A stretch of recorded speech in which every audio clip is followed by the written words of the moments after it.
When Prohibition began, New York City didn't dry up, it exploded. The 18th Amendment, ratified in 1919 and enforced by the Volstead Act in 1920, banned the manufacture and sale of alcohol across the United States. But New York was the country's largest port, its busiest city, and its thirstiest market. By the time the first federal agents started cracking down, liquor had already gone underground, and the underworld was getting rich. The ban created an economy overnight. Breweries went dark on paper but stayed lit after midnight. Rum runners brought cargo in from Canada and the Caribbean. Alky cookers in Queens turned industrial alcohol into something barely drinkable. Thousands of speakeasies appeared. By 1925, Manhattan alone had more illegal bars than the entire city had legal saloons before the ban. The money was staggering, and wherever there's profit that big, there's blood. At first, things looked like business as usual. Each neighborhood handled its own rackets. Irish gangs in Hell's Kitchen, Jewish outfits in Brownsville, Italians in Lower Manhattan. Everyone sold their own product, bribed their own police precinct, and kept to familiar streets. But as Prohibition matured, the liquor trade became too large for parochial borders. Supply lines stretched from distilleries in upstate New York to the docks of Red Hook, and whoever could control those routes could control the city. That's when New York's gang world began to reorganize, and the violence that followed would be remembered as the Castellammares War. By 1930, two men dominated the Italian underworld. Giuseppe "Joe the Boss" Masseria ruled Manhattan and much of Brooklyn through muscle and extortion. He favored the old ways, brutal enforcement, loyalty bought by fear, and quick shootings when deals went wrong. Across the East River, a rival named Salvatore Maranzano was rising fast. A Sicilian from Castellammare del Golfo, Maranzano believed the American gangs had become sloppy. He wanted a disciplined structure, with ranks like an army and total obedience at the top. Prohibition profits gave both men resources to expand, but only one could control New York. The first killings looked like business disputes, trucks hijacked, drivers found dead, breweries torched. But the tempo increased until the city was seeing weekly ambushes. Detectives began connecting the pattern. Two factions fighting for dominance over the same bootlegging empire. Newspapers called it a beer war. Within the underworld, it was a civil war, fought for control of routes, protection rackets, and bribes that ran from the piers to City Hall. The fighting lasted roughly 2 years, from 1930 to 1931, and claimed between 60 and 90 lives: drivers, enforcers, lieutenants, and bosses. Most of the dead never made the papers. Their disappearances were logged only as gangland executions.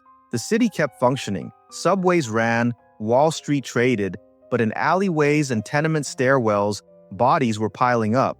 Among the younger generation watching the chaos was Charles "Lucky" Luciano. He had worked under Masseria but cultivated friends on both sides. He understood something his elders didn't. Prohibition had turned crime into business, and business needed organization, not endless vendettas. While the old guard killed over turf, Luciano was already imagining something bigger, a cooperative syndicate that could stabilize profits and cut down on the heat. The turning point came on April 15, 1931. That afternoon, Masseria agreed to meet Luciano for lunch at Nuova Villa Tamaro, a Coney Island restaurant. After a few hands of cards, Luciano excused himself to the restroom.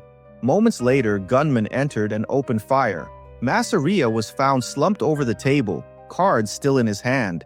The shooters have never been proven. What mattered was that the boss of bosses was dead. With Masseria gone, Maranzano seized control. He summoned leading figures to a meeting and declared a new order. The city would be divided into 5 families, each with a boss, underboss, and capo regime. Maranzano named himself Capo di tutti capi, boss of all bosses. On paper, it looked like peace. In reality, it created a dictatorship, and the younger men who had grown up in the Prohibition economy saw it as a liability. Maranzano didn't last 6 months. On September 10, 1931, assassins posing as federal tax agents entered his office at 230 Park Avenue. They shot him multiple times and walked out before anyone understood what had happened. The orders came from Luciano and his allies. Within hours, the war that had consumed New York's underworld was over. Luciano immediately abolished the title Boss of Bosses. In its place, he formed the Commission, a board of the country's major crime families designed to settle disputes and divide territory peacefully. It was, in effect, a corporate merger born from bloodshed. The system would last decades, far longer than Prohibition itself. To understand why the war happened, you have to see how lucrative the liquor trade really was. A single truck of Canadian whiskey could bring in $40,000, roughly $700,000 today. A small brewery could earn thousands per week. Speakeasies numbered in the tens of thousands. Control over one route meant fortune. Control over several meant empire. The men at the top weren't fighting over pride. They were fighting over logistics. Whoever guaranteed deliveries owned the city's nightlife. During the height of the war, the killings rarely touched civilians. They were business to business, targeted and deliberate. Rival gunmen ambushed each other in garages, stairwells, and street corners. Some vanished entirely, their bodies dumped in the marshes or shipped out with the garbage. Police often found the cars, but never the killers. Witnesses stayed silent. Juries refused to convict. The public mostly watched from a distance, fascinated and horrified by headlines that read, "Gangland War Rages On." When Prohibition was repealed on December 5, 1933, most of the country celebrated. The gangsters simply adapted. The networks they built to import liquor now moved other products: gambling, narcotics, labor rackets, nightclubs, construction. The habits Prohibition taught, alliances across ethnic lines, business-like management, strict territorial control, became the blueprint for organized crime in America. The bootlegging era had forced criminals to think like executives. Luciano and his contemporaries understood that stability meant profits, and profits meant longevity. The commission reduced open warfare not out of morality but efficiency. Blood drew attention. Attention was bad for business. Still, the memory of those violent years lingered.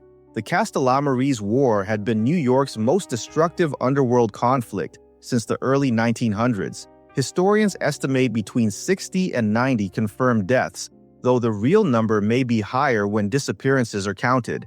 Every victim was a lesson written in gunfire: adapt or die.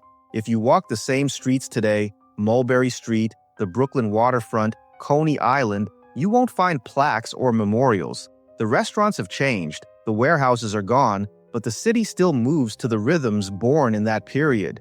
The corporate structure of the American Mafia, the alliances between Italian, Irish, and Jewish gangs, the idea of a commission, all of it traces back to the logic of Prohibition and the turf war it ignited. The violence may look senseless in hindsight, but to the men living it, it was arithmetic. A hijacked truck was lost revenue. A rival's death was market consolidation. The war was capitalism stripped of rules. When the smoke cleared, New York's underworld had evolved from neighborhood gangs into a national network. What began as an idealistic law meant to uplift the country ended up teaching criminals how to run empires. That's why historians say Prohibition didn't just fail. It industrialized organized crime. The war that killed dozens wasn't chaos. It was the cost of building order in the shadows. The country lifted its glass again in 1933, but the system the 18th Amendment created never really disappeared.